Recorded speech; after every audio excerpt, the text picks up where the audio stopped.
The Florida panther, also classified as the Puma concolor, was listed as an endangered species by the Department of Interior in 1967.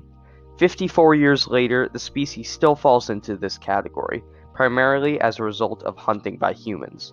The National Wildlife Federation approximates that no more than 130 of these animals still exist outside of containment, a number that, when compared to a population decades earlier, is rather horrifying. This number has fallen as low as 25. As implied in the name, the Florida panther is found in Florida along with other parts of the eastern United States, including Arkansas and Louisiana across Mississippi, Alabama, Georgia, and parts of South Carolina and Tennessee. Considered a generalist species for their ability to inhabit forests, wetlands, and grasslands, unlike the habitats of any other existing puma population. Most of their time is spent in cypress swamps, pinelands, hardwood swamps, and upland hardwood forests. They have become adapted to a hot, wet climate. As is expected, the Florida panther is located on the top of the food chain, which further denotes their significance to the rest of an ecosystem. They are carnivorous and are skilled at hunting white-tailed deer, feral hogs, raccoons, and other medium-sized mammals and reptiles. Predatory hunting by panthers helps keep the numbers of its prey such as armadillos, deer, wild hogs, and raccoons in balance. If these animals continue to remain on the endangered list, the threat to the ecosystem will continue to grow. Florida panther rescue organizations report on the significant threat humans pose to the Florida panther, outliving their threat by further habitat loss, collisions with cars, the ill effects of inbreeding, and high levels of mercury in their prey. As the human population continues to grow, these risks will further worsen.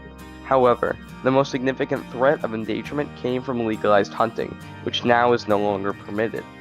Now, as the U.S. continues to modernize, maintaining habitats for the Florida panther has become increasingly difficult. This is something many Americans fail to notice.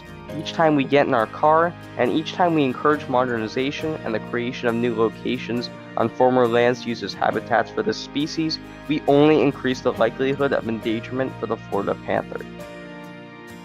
But not all hope is lost for the Florida panther.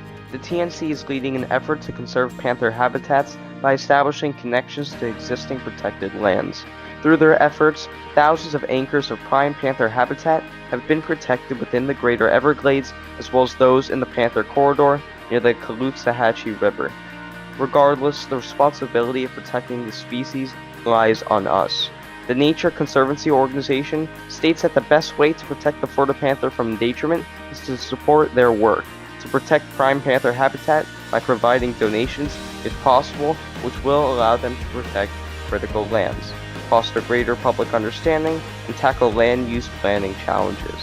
They further encourage individuals to interact with legislators to support land acquisition programs such as Florida Forever and the Rural and Family Lands Protection Program. At the rate society is progressing, if action is not taken soon, all hope may soon be lost for the Florida panther. It is time to take a step forward and take action to ensure this doesn't happen.